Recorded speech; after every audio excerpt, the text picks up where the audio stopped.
many people have been caught on camera, the so-called farmers, saying that the intention of this protest is nothing to do with farms, nothing to do with farmers' benefits. It is everything to do with politically trying to bring Narendra Modi ji down. There is a post on the social media where a so-called farmer, he doesn't look like a farmer, is saying this is all about bringing Narendra Modi ji down because after Ayodhya he has become very popular. So this is nothing but a group of political hoodlums hired by a coalition of Rahul Gandhi, Pinarayi Vijayan, Mamata Banerjee and Akhilesh Yadav, trying desperately, playing the desperate last card in using the name of a farmer, using farmers as a cover for what they believe is an attempt to bring Narendra Modi ji down. It will not happen because the entire mass of this country knows what Prime Minister Narendra Modi ji has done for them in the last 10 years. The entire, including the farmers, know how hard he has worked during COVID to protect them. The entire community of Indians today, North, South, East, West, know what Prime Minister Narendra Modi ji has done to revive the economy and take our country forward. So this is political nautanki baji, deliberate political intimidation of the worst kind being launched by a man who has no ideas for India, Rahul Gandhi has only divided India, has only spoken bad about India, has only created doubts in the international minds. His only objective is to create doubts in the international minds about Indian democracy and Indian institutions. Thank you, sir.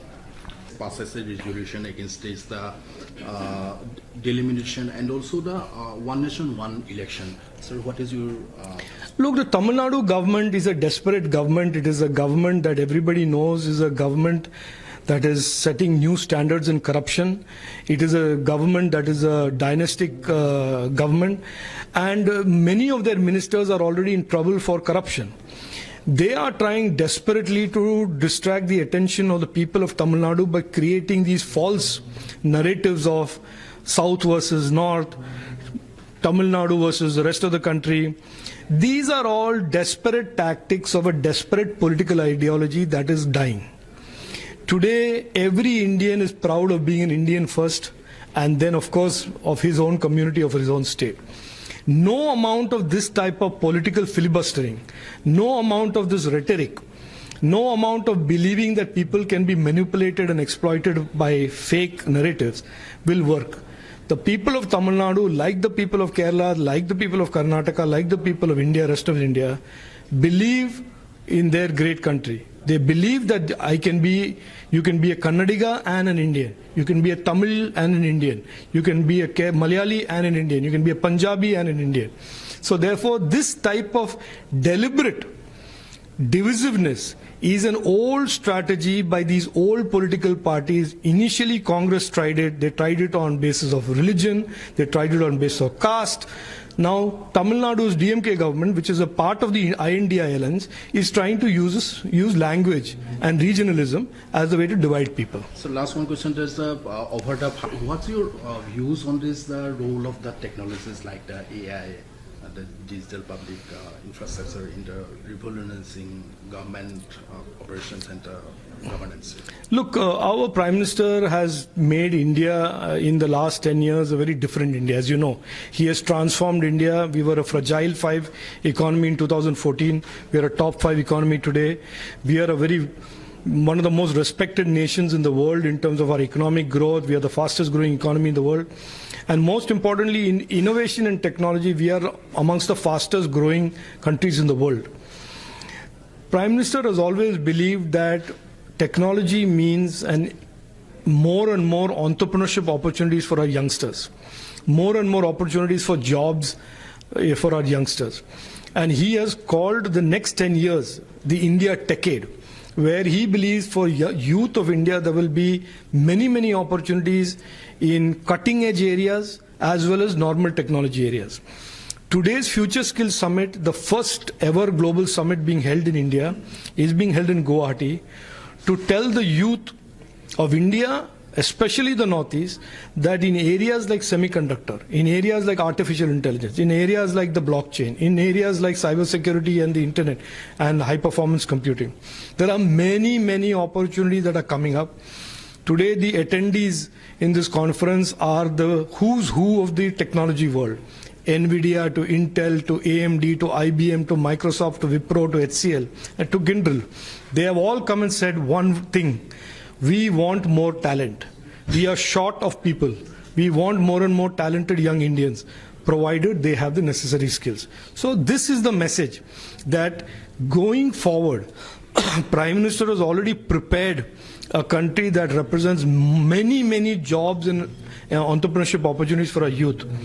But the youth also has to align and pick up skills that are relevant to those opportunities. Sir, you have also sent a letter to the Finance Minister. There's a high tariff puts the India's smartphone export ambitions at the risk. No. Well, these are normal pre-budget consultations that the ministry always has, and we have certainly made our point to the finance ministry. We have made it many years before as well, multiple times, which is that the manufacturing, electronics manufacturing sector in India is transforming from being import substitution oriented to export-led manufacturing. And that requires some tariff reforms. And that is the presentation and letter that was made to the Honorable Finance Minister. Sir, Prime Minister Modi highlights India's transformation towards the minimum government and maximum governance at the World Government Summit. Sir. What is you want to say about this? Today, look, Prime Minister Narendra Modi ji is looked at by the whole world as a leader of the world's largest democracy, the world's oldest democracy, and also a democracy today that has substantially used technology to improve and grow trust between citizen and government. He is seen as a person who is a pioneer in using technology to bridge the gap between government and citizen. There is no citizen today anywhere in the country today, whether it is in the remote parts of Northeast, whether it's the remote parts of Jammu and Kashmir or the remote parts of the South or the West, who is not able to connect to the government and avail public services because Prime Minister Narendra Modi ji launched Digital India in 2015 and has created this whole technology-enabled governance infrastructure, which is referred to as digital public infrastructure. So the world respects him, and therefore in a global conference like World Government Summit in Abu Dhabi, when the Prime Minister of India, the oldest and largest democracy in the world, the fastest growing economy in the world, the fastest growing digital economy in the world, is asked to speak about technology and governance, it is because the people want to learn from him. Governments of the world want to learn from him.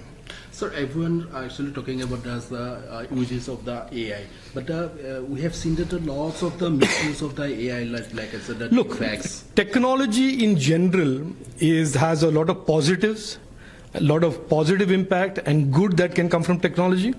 Also, in recent years, there are some people who are misusing technology for criminal intent, for harmful and unlawful intent. Our government's policy is very clear. We will fully exploit technology to benefit our people, but we will create the guard rules in terms of laws and rules to ensure that those who do anything unlawful, those who violate the law, those who do something to cause harm to any other citizen will be prosecuted under law.